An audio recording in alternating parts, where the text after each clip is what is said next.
Welcome to the So Social Radio Show. I'm your host, Richard Martin, along with my amazing co-host, Cheri Martin, and we are the WCN Interactive Team, business growth, marketing, and social media strategists helping you to dream it, plan it, build it, and most importantly, successfully do it. For growth, prosperity, and success. And each Wednesday at 12 noon, right here on TalkNetworkRadio.com, we share tips and techniques to grow you and your business, plus demystify social media and marketing for you so that you can have more fun. And my favorite, more profits. Yes. We want to welcome all of our listeners today to the So Social Radio Show. Remember, you can give us a like there on Facebook, So Social Radio Show. There is a top pinned post there with information about today's special expert guest. And if you have any questions during the radio show, please do put those in the comments on that top pinned post. And I'm monitoring here during the show, so we'll definitely do our best to get to those questions. Also, if you are going to have to leave anytime during the show and you need to make sure you don't miss anything, you can download our free app, which is on either iPhone or your Android, the Talk Network Radio app, and take us on the go. Absolutely so. Well, let's get on and talk to us about some of our sponsors that are helping us be here today. I would say this is why we're here. Thank you. Absolutely. I want to start off with Toastmasters, a world leader in communications and leadership development. Find out how you can improve your speaking and leadership skills. Visit toastmastersd84.org. Also, Constant Contact. Want to give a shout out to them. They're an award-winning company empowering small businesses and nonprofits to grow and succeed through email marketing. You can be a marketer with one toolkit, one login. You can actually get a 60-day free trial and try them out. Start growing that marketing list. Go to bit.ly/WCN free CTCT. That's bit.ly/WCN FREECTCT. And Everything Brevard, a Brevard County, Florida community website, keeping you up to date with everything that's happening in Brevard. And get your business listing on everythingbrevard.com. Also, a shout out to our newest partner, which is the Business Acceleration Summit. And Shannon Gronich and her husband Ari are the founders of the Business Acceleration Summit. And I know those of our listeners got a lot of great feedback from us when we were there a few weeks ago as a partner. They have their next one coming up in September here in the Melbourne area at the Hilton Rialto. Go to businessaccelerationsummit.com to get all that information and to actually get registered. They have some special prices going on right now, and they're, again, the next one is September 28, 29, and 30th here this year. Absolutely. So thank you, and to all of our partners and sponsors, we so appreciate you, and thank you for allowing us to be here, because we get to have special people like we have today that we get to talk to. We have an awesome guest today. We really do. In fact, our guest today says every next level of your life demands a different you. If you're ready to break through habits and hang-ups that hold you back from your next level and the results you are seeking, then you are where you need to be. Our conversation today with our guest is all about Connectology. He will be sharing how to arm yourself with the skills, behaviors, resources, and mindset to create better and more powerful connections personally and professionally. And to get started on that conversation, I want to first introduce you to Bob Danielle. He is a very good friend of ours. He's coached us. He's mentored us. We've masterminded with him and his amazing friends there out in Newport Beach, California. He's the founder of Everything Next Level, a personal and professional development company committed to the increase of companies, teams, and individuals. In the growing world of personal development and strategic coaching, few people are as well respected and adored as Bob Danielle. Combining a heart-centered authenticity with winning strategies for business and life, Bob has separated himself as a true leader in the industry. Having cultivated an entrepreneurial spirit at an early age, he started his first nonprofit organization at 19, focused on helping at-risk families in crisis. From there, Bob made an impact in the world of sales and management until he decided to devote the entirety of his life to helping others in transformation. That road, however, wasn't arrived at easily. From growing up in poverty to never knowing his father, from the untimely loss of his mother during his teen years to tragically losing his 3-year-old daughter in a freakish car accident, Bob decided that life is too short to continue struggling. He has since devoted his life and business to helping others design their life by getting the results they've been wanting to see. Now, as a human behaviorist, Bob continues to work with entrepreneurs, sales professionals, celebrities, professional athletes, as well as any who desires to take their life and business to the next level. He focuses on aligning your behavior with your desired results in order to help you achieve outrageous results in every area of your life. Simply put, Bob Danielle gets results. If you're looking to take your life or business to the next level, there's no better time than the present to start getting results that speak for themselves. Wow. Welcome, Bob, to the So Social Radio Show. I could go on and on and on. Wow. Well, thank you very much. I appreciate the opportunity to be on the call with you guys, and you know what an affection I have for you guys. I just absolutely love you guys, and I'm grateful for this time together. Well, thank you so much. We do miss you. we need to get it back on our to-do list to get back out to join you and some of your... We need another next level experience here yes, shortly. we do. Yes, we do. Definitely. Love it.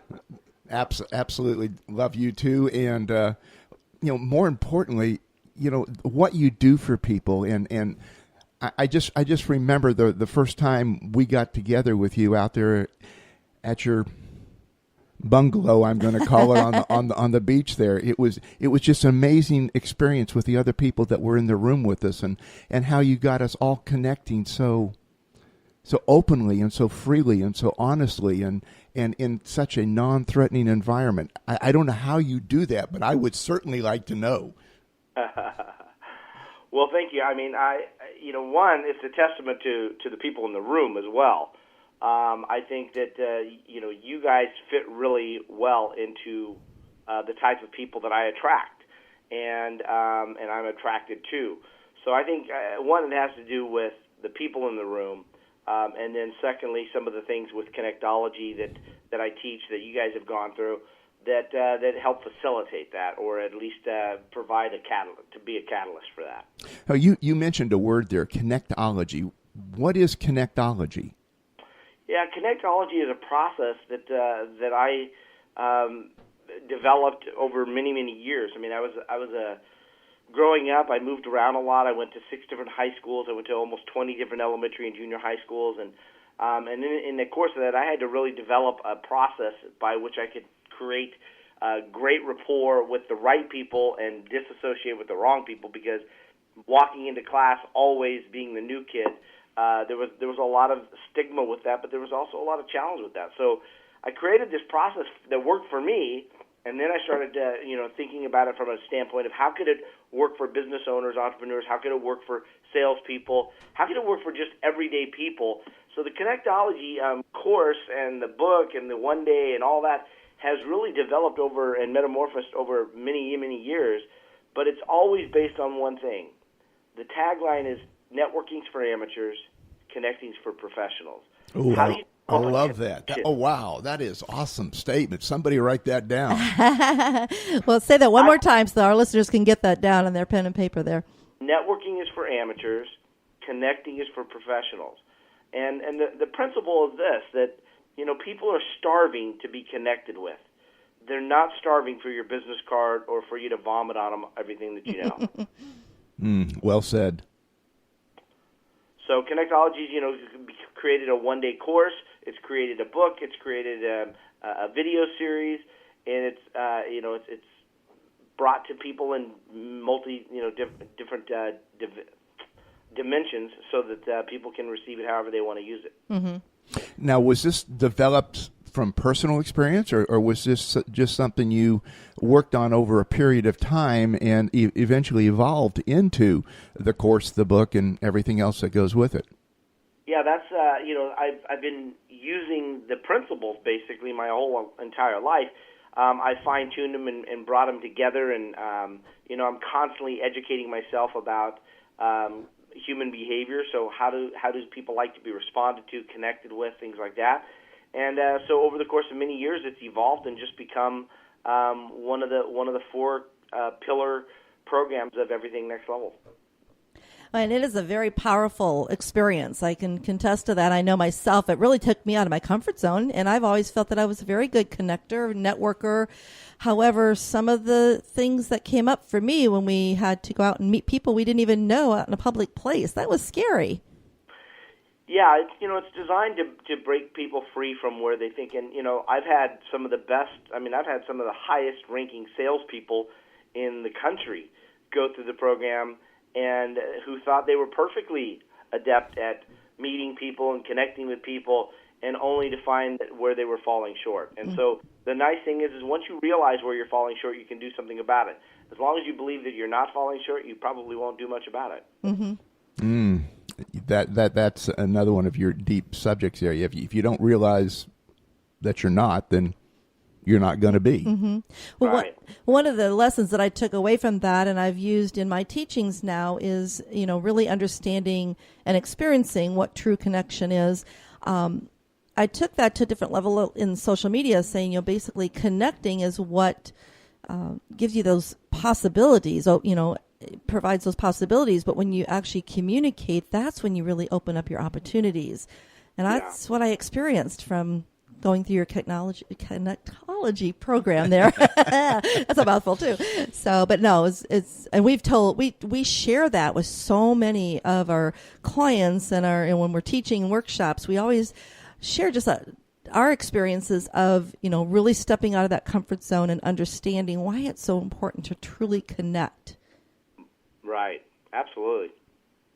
Well, you also have your next level. We talked a lot about that when I was introducing you. What does that term next level refer to?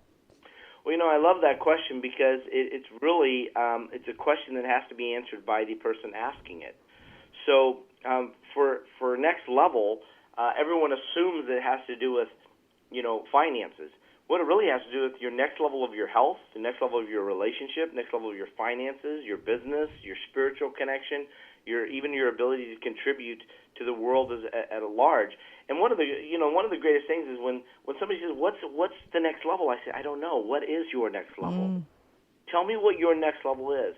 And because I have people that are doing extremely well, that their next level has nothing to do with about gaining money, gaining fame, gaining a house, anything else. It's several of my clients, their next level is about how do they distribute their wealth, how do they leave a legacy life. How do they pass things on in such a way that it actually has an impact beyond their lifetime?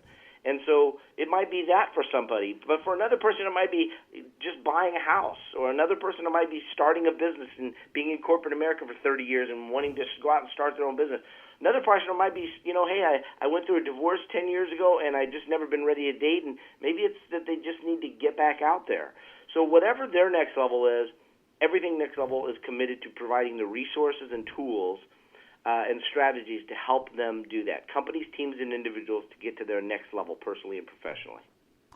That's an interesting concept because, when you hear the term next level, a lot of times we as business professionals think, oh, okay, I've got to take my business to that next level, which means more wealth, more whatever.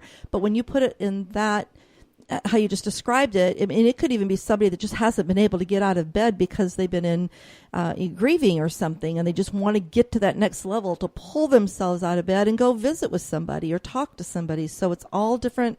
It's where the person is at that time.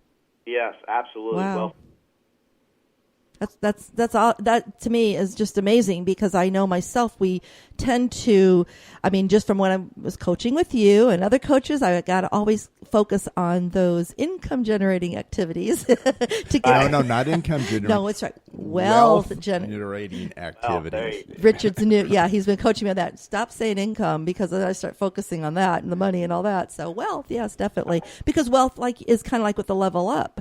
It's different for everyone. What is wealth to somebody? To me, it might be something different to somebody else. Somebody it might be wanting money. Somebody else it might be moving to that next level in business or society or whatever. Yes, but yeah, and when I talk like that, sometimes it just really hangs me up, because I start thinking I have to go to that next level. But I loved how you just described that. Now I can really focus. This is where I am today. This is where I need to get to tomorrow, and take kind of baby steps too. Yeah, absolutely. And and you mentioned it in the preview, that every next level demands a different you. It's one of the next level pillars, and there's only over 50 next level pillars right now. And when you think about, well, what's my next level, and then you go, well, what's it going to require? Well, it's going to require you to be different. Every next level of your health is going to require you to be different. Every next level of your life, every next level of your business, your relationships, all of that, every next level of each of those components of your life are going to require you to be different. And the same you will get the same results. A different you will tend to get different results. Yeah, definitely. And what do you think stands in most of our way from us going to even attempt to get to that next level? What seems to be that barrier? Well, it's a great question, because I ask that question a lot of times to my audiences, and I'll say, what do you think it is that stands between you and where you want to be?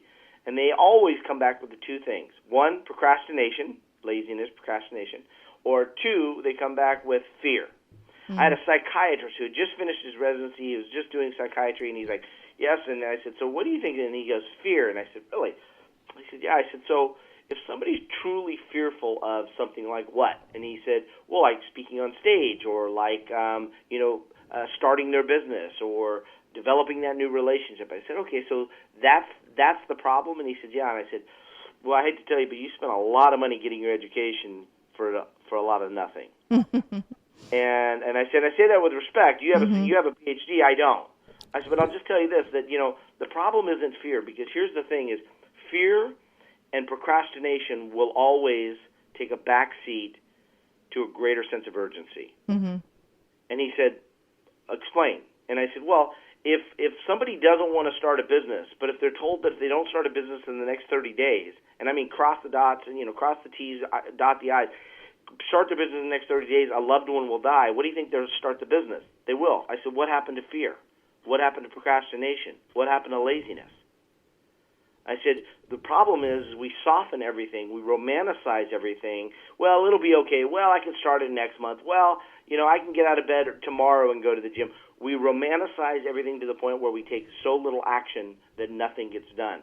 What we have to do is create a greater sense of urgency, and we will eradicate fear and procrastination in those areas of our life. Oh, I love the way you said it, folks out there. I hope you wrote that one down, because that's more than a golden nugget. You'll have to definitely go back and listen to the podcast on that, because that is so true. And I can remember when we were, making our trips to Newport and masterminding and coaching with you, I can remember those exact words, and those are in my mind every time I get tired, or I just don't. I can do it tomorrow. I start thinking those words exactly.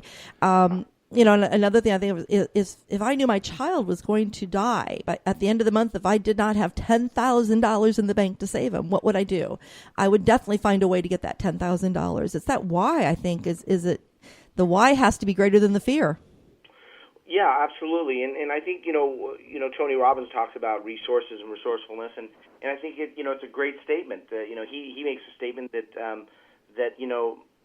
talking about resource and resourcefulness, that most of us are relying on resources when it's really about our ability to be resourceful. Mm-hmm. Take the same scenario. You're going to have to start a business in the next 30 days, or you're going to lose a loved one. Absolutely, you'll start the business. You'll raise the $10,000. You'll buy, you'll do whatever. Okay, now, a loved one's going to die if you don't grow a third eye in the middle of your forehead. Guess what? Loved one's going to die. Yeah, exactly. because that's truly a resource issue. Mm-hmm. So all you have to say is, if a loved one was going to die, would I do it differently? What would I do differently? And if you could do anything differently, then you're probably making it about resources when it should be about resourcefulness. Resourcefulness, I like that. Yeah, I like the going bold way. Yeah. Go bold and figure it out as you go. Yeah. Well, I hope that all of our listeners have a huge loads of paper and a pen, because I know myself, I've already been starting to write down all over my notes here, because there's so many golden nuggets that you've been sharing today, Bob, and we thank you for that. And, I just had somebody come in, and so we were talking about the Connectology. Why is it one of the questions that they weren't, why does it seem to be hard to connect with some people? I think what they're trying to say is when they go to a networking event, they seem to have this thing that stops them. I think the fear kind of when you mentioned that, might have brought that question in. But, why do they just don't take that next step to go talk to people and connect with them? Or is it because they don't know how to connect? Is it fear that's keeping them? Well, unfortunately, it would be nice to say that there's a cookie cutter answer to that for every individual, but each person has a different excuse. I call them excuses, not reasons, because all I would have to do is flip a switch. All I have to do is say that there's somebody in that room that has a sign hung around their neck underneath their shirt that says, if I'm not made to feel important at this event, I'm going to go home and take my life. And I don't know a single person that wouldn't talk to every person in the room, and not only talk to them, but try and make every person feel important if they understood and believed that. But it's because they're making the experience about themselves. How am I going to feel? Am I going to feel uncomfortable? Does that person look intimidating? Does that person look, like they're approachable? We tend to make it about ourselves versus someone else. If you're ever apprehensive about connecting with another person or ever apprehensive about walking on stage, it's because you're truly making the experience about yourself. What am I going to get? What if I say something wrong? What if they don't like me? We're making the experience about ourselves. Anytime we change it, we start to feel apprehensive or uncomfortable, all we have to do is flip the switch. What if that person is the person that actually needs to look into my eyes and for me to look in their eyes and tell them that I see them? And if we change that perspective, not only in business, but we change that in life, we will change the world. I can't tell you how many times I've looked in the eyes of another person and said, I see you. I see you. And had them just melt. Because it's so long that people have actually looked in their eyes and just said, I get it. I see you. I was speaking at an audience the other day, and I was standing there, and I just looked out in the audience, and I said, I see you. And I looked around the room. I said, I see you, and I see you. And I get it. I get it. You're sitting here with all the wounds, all the things that have been said to you over the course of many years, the abuse, the being taken advantage of, everything. I see it. And I just want to give you a gift right now if you'll receive it. And many of them were already crying. Mm-hmm. And I said, I just want to give you this gift. Will you receive this gift? And they said yes. And I said, here's the gift. On behalf of that person that took advantage of you, that hurt you, that molested you, that abused you physically, emotionally, spiritually, whatever it is, on behalf of that person, do you have that picture, that person's picture in your mind? I said, on behalf of that person, would you allow me to apologize? Because you may never hear it from them, but if you'll receive it from me, you will be free to move forward. And I had probably half the people in the room were bawling.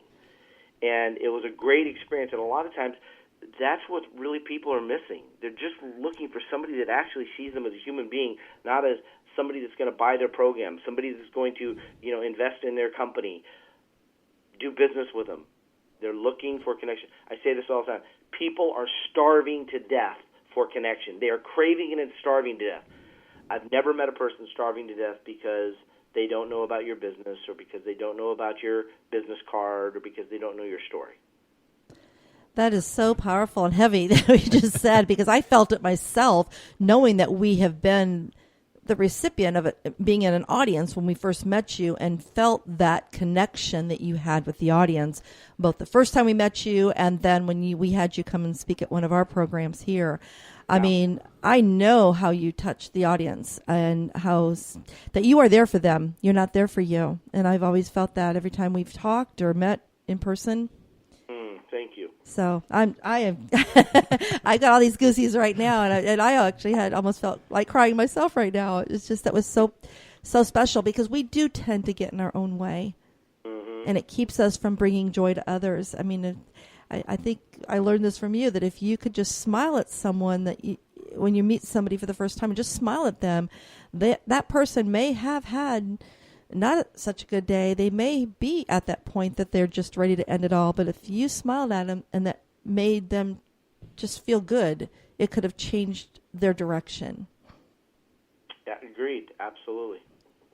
So why don't people make as many connections as they should then? I mean, Either, like I said, they've either made it about themselves. Okay.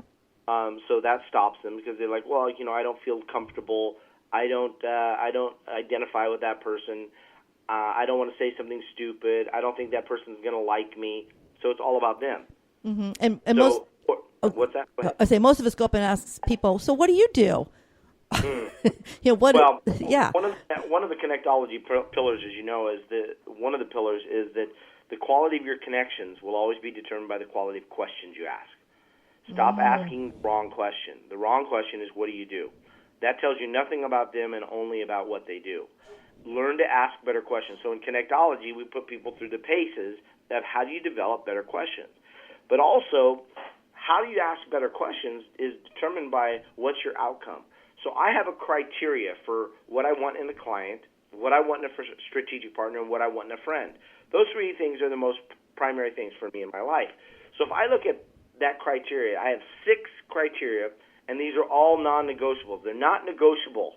They're non-negotiable, which means if you don't have all 6, it's not a fit. These are non-negotiable items. This criteria is not an avatar. Marketers use avatars. I'm talking about criteria. I'm talking about behaviors and characteristics. So give you a perfect example. One of the things for and I teach this to direct sales organization, I teach it all around the world right now, is how do you develop a criteria to get those right people in your life in any category, and it's by developing the criteria before you need it. So I have a criteria. One of the criteria is open-minded. So if I know that every person that I want in my life needs to be open-minded, then I need to be able to ask questions when I meet people that help me identify whether they're open-minded or not. If I do that when I walk into a networking room and I'm looking for a strategic partner, or I'm looking for a friend, or I'm looking for a client, then all I have to do is develop a great list of couple of questions that help me identify that. So one of the questions I might ask if I'm trying to find out, I just meet you at a networking event, Richard, and I just meet you, and one of the things that I want to do is I want to stop the question from going down the path that leads to nowhere, and that is, what do you do? It's a very self-serving question first. It's very designed to, you tell me what you do so I can see if it serves me, or you tell me what you can do so I can see if I can serve you, which then turns around and serves me. The bottom line is, if you ask a better question, you get what? A better answer. If you ask a shallow question, you get a shallow answer. I believe that people are striving and starving for meaningful conversation. So what I'll do is I'll walk up to somebody, or as they walk up to me, I'll say, hey, wait. Before we go down the path of, asking the same old question, do you mind if I ask you a better question? Because I really care about who you are, not what you do. I've never had somebody stop me and say, no, I want to be asked the same question everybody else asks. Never. So here's the question. If I wanted to know if somebody was open-minded, I might say, hey, when was the last time you did something for the very first time? And I'll phrase it just like that, and I'll listen. How they respond is going to be very indicative to me. I asked this the other day, and the lady says, I came to this event. I've never been to an event like this. Oh, my gosh, this is the first time. I talked to somebody else the other day. They said, I went to a soccer match. I've never been involved in soccer. I never liked soccer. But I went to a soccer match. It was a great experience. Or they'll answer something like this. Well, I'm a creature of habit. I kind of tend to do the things that I like to do, and I don't really do other things. So I'd have to think about that a while. It's a good indicator. It doesn't mean they're not open-minded, but it's a good indicator that that person is probably not as open-minded as I want them to be. So I don't set an appointment with that person. I'm going to ask a couple of more questions and help identify. Maybe they match one of my other characteristics. Maybe they are more open-minded in different environments. So I'm going to ask some more questions, but it's self-identifying to me whether they fit in the tribe or not. Once I can do that, once I've developed the criteria, and it's an art form to create a great criteria, then it's an art form to create masterful connection and questions. But once I've done that, then and only then would I set an appointment for coffee. I also preface everything if I'm in a networking event under Connectology pillar. I immediately tell people, hey, look, this is not the place for the movie. This is the place for the preview. So what I want to do is I want to spend a couple of minutes and then I want to let you get on your way, because if it's a meaningful conversation, I think it deserves more than this. So can we set up some time to meet later in the week? Wow. That was excellent. You were talking about conversations for the first time. I remember the first time I met Cheri. Do you want me to tell the story? She was in a phone booth at a little hangout that we both frequented, and I walked up to the phone booth. What is that? That's dating a lot of stuff there, yes. And I walked up to the phone booth and I kind of leaned up against it, facing her as she's hanging up from talking to her kids, and I said, well, if you want out of the phone booth, you got to have a dance with me. Oh, I'll tell you what, I'm not a dancer, but he is, because that's what I used to watch. When we would go there, we'd watch him dance. But yeah, there's awesome. some fun stuff there. But and I remember the very first time that we actually heard you. It was over in St. Pete at one of Sandra D. Robinson's event. Yeah. Her event, the Charisma on Camera. And I remember you'd singled out Richard, and if I remember correctly, the question was, if you could travel anywhere in the world, where would you go, and who would you take with you? And when he responded and everything, and it just really developed, you guys just started to have that conversation. But I remember the trick question you asked him after you had that little conversation. And of course, this is in front of the whole room, but he goes, so how long have you and your wife been married? He couldn't answer that one. Right. I don't think in that line. Put him on the spot there. But it was just so genuine. And you did that to everyone you met that weekend. And I watched. We watched. That, and that leads to one of the next level pillars for Connectology as well, and that is that a good question begets a better question. So if you want depth, you're going to have to start somewhere. If you're ever getting shut down or somebody's holding a fence up, it's because you're asking a question that you don't have the relationship currency to ask. It would be the equivalent of me walking up to a stranger in a room and walking up to a beautiful lady and saying, hello, would you like to have sex? I'm probably going to get slapped. At the very least, I'm going to get shunned. You're lucky you asked for the dance, Richard. Okay. Right. But if a husband and wife, if one of them asks that, it's a different question because the relationship currency is different. So if I walked up to somebody and says, so how long have you been married, it would be kind of off-put. It would be a little bit awkward about that. But if I asked you, so who would you take with you, and you said, my wife, for me then to say, how long have you been married, is perfectly within line. It's in sequence. And unfortunately, most times, people are asking questions that are out of sequence, and they don't understand that they're asking questions that they don't have the relationship currency for. And if you're a salesperson, which we all are, and you're asking people to make a decision and they're saying no, more often than not, it's because, one, you don't have the relationship currency for the question you're asking, and the answer will always be no. And that just, to me, I'm hearing that, and it's a step that I teach in social media marketing. You have to build that know, like, and trust even on your social sites, because a lot of these individuals you're not meeting face to face. That's why you don't want to sell. They're not selling tools. They're relationship marketing tools. You really want to build that relationship and the credibility and the influence so that you do have that, as you called it, the relationship currency, so that then you can take it to that next step. Right. Very, very good. Very well said. And all of this, this has all been ingrained in me, but I realize we get out of habit. If it's not being, if we don't listen to this, or if we're not mentoring or coaching with people, how can people get in touch with you, Bob, if they want to learn how they too can learn more about connecting? Yeah, they can go to everythingnextlevel.com is the website. They can shoot an email to bob@everythingnextlevel.com, or they can call 949-542-6398. And we can set up I'll be more than happy to offer a free 20-minute strategy session with anyone that just wants to pick my brain for 15, 20 minutes. And I promise I'll give you some great value. Fantastic. And for our listeners, I'll make sure that this gets up on our Social Radio Show Facebook page. I'll add it to our SoSocialRadioShow.com page that has a lot of information there about our guest, and much more information about him than even I shared at the beginning of the show today. But I'll put all this information up there. I also have up there how you can connect with him on LinkedIn, his Facebook business page, as well as Twitter.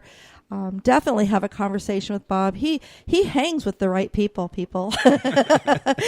You do. We've had the honor of really experiencing the people that you hang with, your influence and your influential friends. Mm-hmm. I'm very, very blessed. I have some great friends like you guys, and I consider myself very blessed that I do have a great association with some great people. And you certainly do. So let's get back on this failure thing. You had mentioned that there's failure, and then there's a process that's going on in the middle of that. Of course, we never want to hit the F word there, but if we're sensing failure, what do we do? How do we back out of it? Well, I think first you have to understand that word failure and whether people really want to say that or not. I mean, I know a lot of people that refuse to say it, and they call it feedback. Tony Robbins calls it feedback. I'm not afraid of the word failure. I think that if I tried to do something and it didn't work, yes, I got feedback, but I got the feedback through the failure and through not being able to do it. And I'm perfectly okay with that. It doesn't bother me a bit. If it really messes with somebody's psychology, then maybe they need to create a different word. Doesn't mess with my psychology, but I think when we look at failure, we have to have measurable steps, and most people don't have measurable steps, so we don't see the failure coming until we've already failed. I think that's a first step. If we've got some measurable steps, we probably see some of the failure coming, and we can make some of the adjustments. But if we've set an unrealistic or unhealthy expectation, and one of the next level pillars is unfulfilled expectations will always lead to anger, bitterness, resentment, frustration, and overwhelm. Unfulfilled expectations will lead to anger, bitterness, resentment, frustration, and overwhelm. The reason that's so important is because when we look at failure, when you look at anything that you're angry about or you're frustrated about or you're overwhelmed by, anytime you have one of those feelings, just look and say, what was the expectation I was expecting that did not get met? And that's a better way of looking at failure. It's the feedback that you're getting from a certain event or a certain experience. How do you avoid that? I think, one, it's to realize what it is that you're really striving for. Is it a healthy expectation that you're asking for? And do you have the means to do it? For example, I talk about this a lot of times where people will say, Bob, I want a Ferrari, I want a Ferrari. Now, they're not saying Ferrari. They're saying, I want XYZ, I want XYZ. I want a Ferrari, I want a Ferrari, I want a Ferrari. But I'm only going to be willing to pay $5,000. Well, you need to either change your expectation of what you want, or you're going to have to change your commitment level of what you're willing to give. And most people fall into that pattern where they've got unhealthy expectations, and so they go to the dealership, they can't buy the Ferrari, they get upset. Well, they need to look at their expectation. Is it measurable? What can they do to adjust the expectation or adjust their commitment level to getting the expectation? And a lot of times when we set goals, we haven't done that. We haven't taken stock. We don't really know what it's going to cost. And so you guys know in Mastering Your Inner Game, the first pillar of Mastering Your Inner Game is commitment. Mm-hmm. What does commitment look like, feel like, taste like to you? And then when you have something that you don't achieve, then you say, does my commitment level look like that picture that I have of commitment? I think we showed Rick and Dick Hoyt, the father and son, running across the finish line and doing things like that. I had the picture of Jesus Christ hanging on a cross. That was a huge thing for me.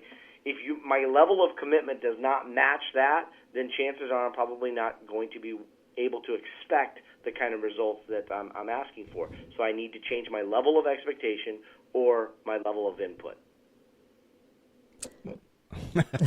I don't know what to say after that. But to say you were spot on is so diminished in the emotional statement that came with you on that. But it's just, yeah, you just, as they say, you just got to take the leap and hope your parachute will open. But we all know it will at some point in time. And as Steve Harvey says, if you don't jump, your parachute won't open. Right? There you go. Yeah, I'm a big believer on taking the leap, but I'm also a big believer in counting the cost. Yes. I don't believe it's wise to go build an apartment building or build a house even without counting the cost, what it's going to take, the workmanship, the hours, the time, the products, all. I believe in counting the cost. So have a healthy expectation. Know what it is. Is it healthy? Can it be achieved? And then I'm a big believer that once you've done the homework and once you've done that, then you'd be willing to take the leap and grow the wings on the way down. But so I don't think you have to know. You don't have to have all your talents and skills before you take the leap. But I have a lot of people who say, Bob, I'm going to take that course when I get more money. Bob, I'm going to join your coaching program when I get more money. And I always say, what would you tell me if I told you that I'm going to start going to the gym once I get a six-pack? Wow, there's a visual for you. That's what a lot of people are doing. I want the six-pack before I go to the gym. I want to have a lot of money before I start giving any away. The process of giving can start with $1. So forget the having a lot of money. When I get a lot of money, I'll give a lot of money away. That doesn't work that way typically. You tend to start giving before you've got the money. So true. Before you have a lot of money. You tend to go to the gym before you have the six-pack. And so I always tell people, look, do you go to the gym to get the six-pack? Or do you get the six-pack to go to the gym? Go to the gym to get the six-pack. Then join the program, join the course, take Richard and Cheri's membership program, and get involved in what they're teaching you about social media. Do that now, and your process and your passport to greater income is on the other side of that. Don't put the cart before the horse.